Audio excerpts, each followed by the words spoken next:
안녕하십니까. 좋은 아침입니다. 오늘도 여호와의 회의에 오신 분들을 환영합니다. 오늘 주신 말씀은 요한복음 19장 8절입니다. 이 말씀 제가 받들어 읽습니다. 빌라도가 이 말을 듣고 더욱 두려워하여. 오늘 말씀의 제목은 흔들리는 갈대 빌라도입니다.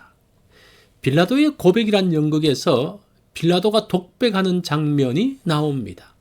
정확하게 기억나지는 않지만 이런 내용들입니다. 나는 예수님을 해한 적이 없는데 왜 예배 때마다 고백하는 사도신경에서 본디오 빌라도에게 고난을 받아 십자가에 못 박혀 죽으시고 라고 합니까? 그러면서 빌라도는 자신의 억울함을 호소했습니다. 빌라도는 유대를 다스리는 로마 총독으로 나름 공평하게 예수 재판을 하려고 했습니다.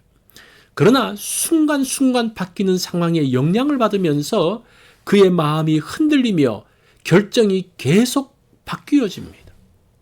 빌라도의 모습을 잘 관찰해보면 혼돈 가운데 빠졌을 때의 나의 모습이 보입니다. 첫 번째 모습은 인기 영합입니다. 18장 39절 말씀을 보면 6월절이면 내가 너희에게 한 사람을 놓아주는 전례가 있으니 그러면 너희는 내가 유대인의 왕을 너희에게 놓아주기를 원하느냐. 빌라도는 자신이 자비로운 사람으로 보이기 원했습니다. 그래서 자신이 사람을 풀어줄 수 있는데 너희들의 왕을 풀어줄 수 있다고 제안을 했습니다. 이런 빌라도의 자비로운 제안은 역풍을 맞습니다. 유대인들은 강도 바라바를 풀어주고 예수님을 죽이라고 합니다. 그러자 빌라도는 예수를 데려다가 채찍질합니다. 유대인들에게 인기를 얻기 위해 그들의 요구를 따르고 있습니다. 군병들도 합세하여 예수께 가시 면류관을 씌우고 모욕합니다. 두 번째 모습은 공정함입니다. 4절 말씀을 보면 빌라도가 다시 밖에 나가 말하되 보라 이 사람을 데리고 너희에게 나아오니 이는 내가 그에게서 아무 죄도 찾지 못한 것을 너희로 알게 하려 함이로라. 빌라도는 백성들의 인기를 원하면서도 재판관으로서 공정한 판결을 하고 싶었습니다. 예수를 신문한 결과 죄가 없다는 확신을 가졌습니다. 유대인들 앞에서 담대하게 말했습니다. 예수에게서 아무 죄도 찾지 못했다. 세 번째는 책임 회피입니다. 6절 말씀을 보면 대제사장들과 아랫사람들이 예수를 보고 소리질러 가로되 십자가에 못 박으소서 십자가에 못 박으소서 한지라. 빌라도가 이르되 너희가 친히 데려다가 십자가에 못 박으라. 나는 그에게서 죄를 찾지 못하였노라. 빌라도는 자신의 공정한 재판 결과를 발표했습니다. 그러나 유대인들은 판결을 인정하지 않고 예수를 십자가에 못 박으라는 주장만 되풀이했습니다. 여론에 밀려 빌라도는 책임을 회피합니다. 회피하고 싶을 때가 있습니다.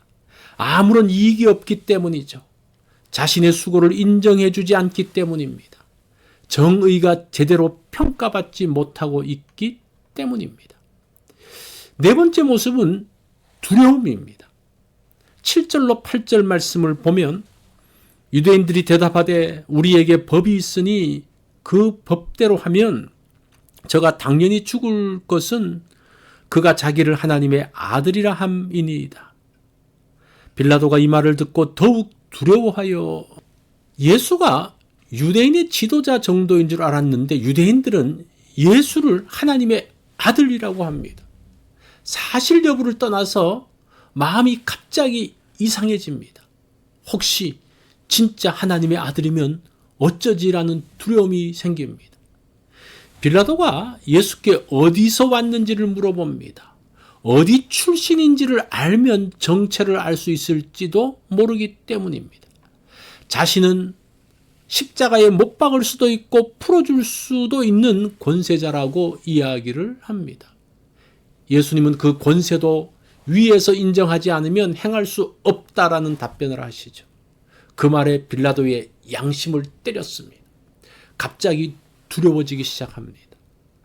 다섯 번째 모습은 양심의 소리입니다. 12절 말씀을 보면 이러함으로 빌라도가 예수를 놓으려고 힘썼으나 빌라도가 예수의 말을 들으면서 마음이 흔들렸습니다. 예수의 말 한마디가 빌라도의 양심을 건드렸습니다. 그래서 양심이 말하는 대로 하기로 하고 예수를 풀어주려고 애썼습니다. 그러나 유대인들의 저항이 너무 심합니다. 여섯 번째 모습은 다시 흔들림입니다. 12절 말씀을 자세히 볼까요? 유대인들이 소리질러 가로되 이 사람을 놓으면 가이사의 충신이 아니니이다.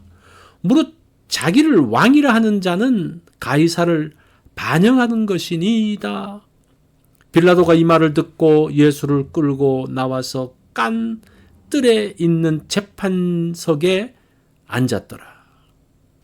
빌라도가 예수를 풀어주려고 하자 유대인들의 반발이 더욱 심합니다.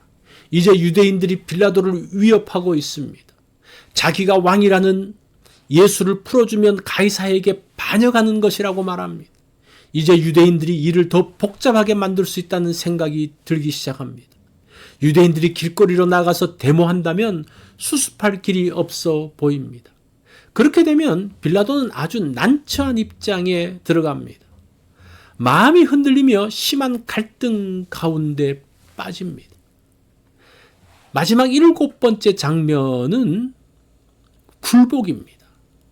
15절로 16절을 볼까요? 빌라도가 이르되 내가 너희 왕을 십자가에 못 박으랴. 대제사장들이 대답하되 가이사 외에는 우리에게 왕이 없나이다 하니 이에 예수를 십자가에 못 박히게 그들에게 넘겨주니라.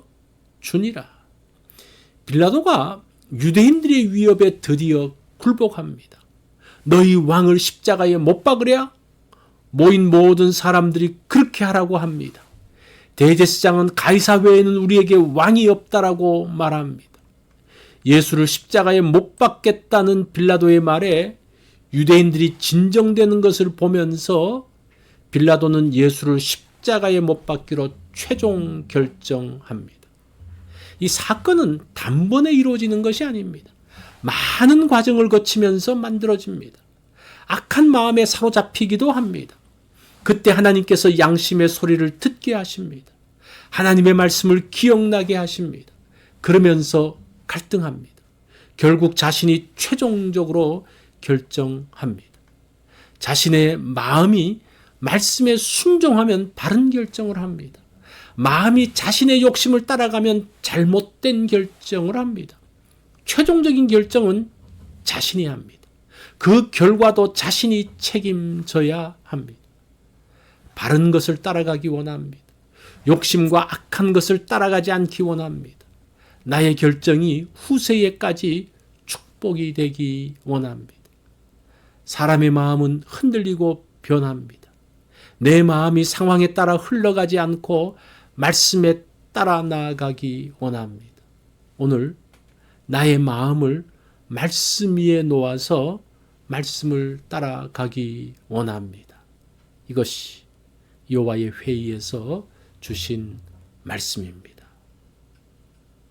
오늘 우리가 이 말씀을 보면서 빌라도의 모습에서 나를 보는, 그래서 하루를 살면서 나는 이러한 과정들을 통해서 하나님 말씀을 떠나서 다른 곳에 굴복하지 않는지를 한번 생각해 보는 그런 날이 되면 어떨까요?